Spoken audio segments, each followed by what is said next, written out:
Hello and welcome back to part 2 of this 3-part how-to series all about cloud backup for virtual machines. If you haven't watched part 1, go do that now. We've provided a link in the description below. In this video, technical marketing engineer Ankita Dawale is going to demonstrate how to configure cloud backup for virtual machines and create a backup policy so you can begin protecting your important virtual machines living on Azure NetApp Files data stores. Ankita, take it away. Hi, welcome back to part 2 of this demo series, Protecting Azure NetApp Files, NFS data stores and VMs using cloud backups for virtual machines in Azure VMware Solution. In part 1 of this demo series, we talked about installation of cloud backup for virtual machines via run command. And in this part 2, I'll be walking you through backup of Azure NetApp Files, data stores as well as VMs. That being said, let's go to vSphere client.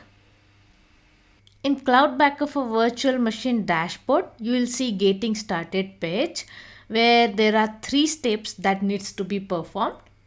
In first step, you will be adding the cloud subscription credentials itself. You click here, that will take you to the settings page. You click on add and you need to provide the Azure subscription details. How to create Active Directory Azure application as well as service principal is provided in the description of this demo. For now, I'll just cancel it and I'll show you the one which is already been added. Let's cancel this as I already have the credentials added. Let's go back to the dashboard and to the Getting Started page. Next step is to add Cloud Subscription account. Let's click here. That will take you to the storage systems. You again click on add and the credentials that you have created in the previous step needs to be provided here along with resource group and NetApp account. For those details, let's go back to the Azure portal and to the Azure NetApp Files. You will find your NetApp account as well as resource group details over here. Let's take these details and let's go back to the vSphere client. And provide those details over here. I'm cancelling as I have already added one.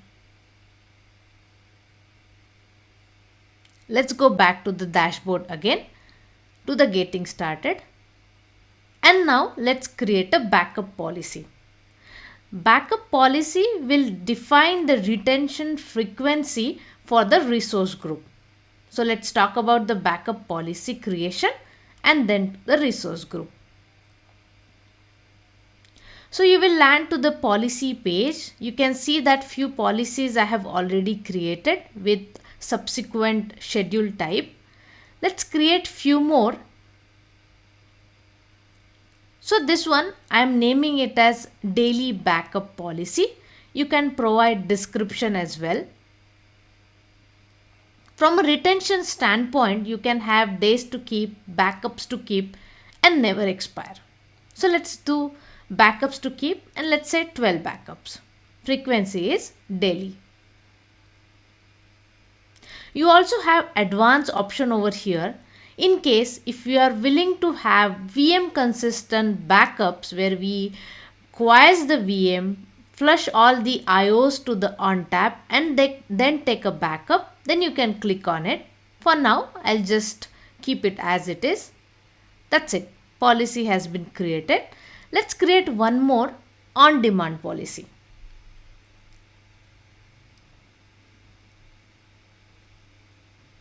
So this is on-demand policy. Again, days to keep or backups to keep or never expire. Let's say never expire and the frequency will be on-demand only. Click on add and that's it. Policy has been added. Let's go back to the dashboard. You don't have to come here always. From left navigation pane also, you can do all these activities. Let's create a resource group. So resource group is nothing but a container which includes data stores as well as VMs that you wish to backup. So let's go ahead and create one resource group.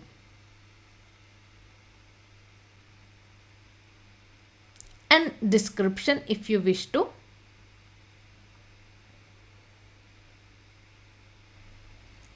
You can also provide custom snapshot format if you wish to.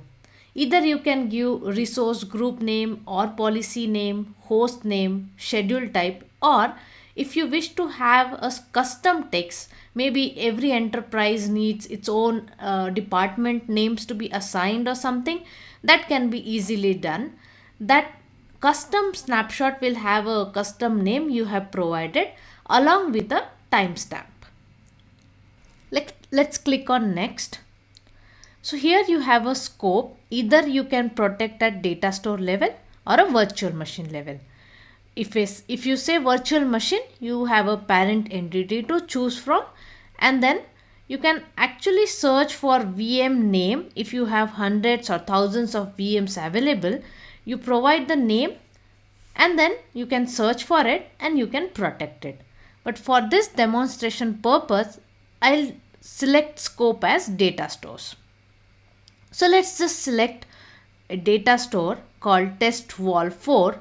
Let's add it to the selected entities and let's protect it. You have all the options whether you want to exclude all spanning data stores or include them. By default, it is all exclude. So let's just keep it as it is. You can create a policy on fly, or you can use the one which we have created already. And also you can associate multiple policies if you wish to. You select the schedule when you want to kick in, which date and at what time. That's it. You click on next, you review it and you say finish. So resource group has been added successfully. Now the next step would be to back it up. Backup will take place as per schedule, but if you want to do it right away, you can click on run now. You select the policy which you want to run and then say OK. That's it. The backup has been triggered. You can go to Cloud Backup for Virtual Machine dashboard, and to the status tab, you will see that backup job is running. It's a clickable item. You click on job ID, you will see all the tasks that has been taken place. If you wish to download the job logs, that can also be done.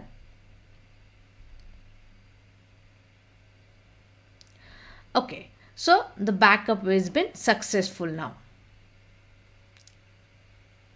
Let's quickly go back to resource group. Let's click on one of the resource group and let's check on the entity that we are protecting as part of it. So we are protecting test wall 10 as part of resource group fin. Let's go back to the inventory and to the data store, that is test wall 10. You go to configure and you click on backups available under Cloud Backup for Virtual Machine, and it will enlist all the backups that has been triggered so far. You'll also notice that it has the custom name with a timestamp. Let's also go to the Azure portal and check the backups.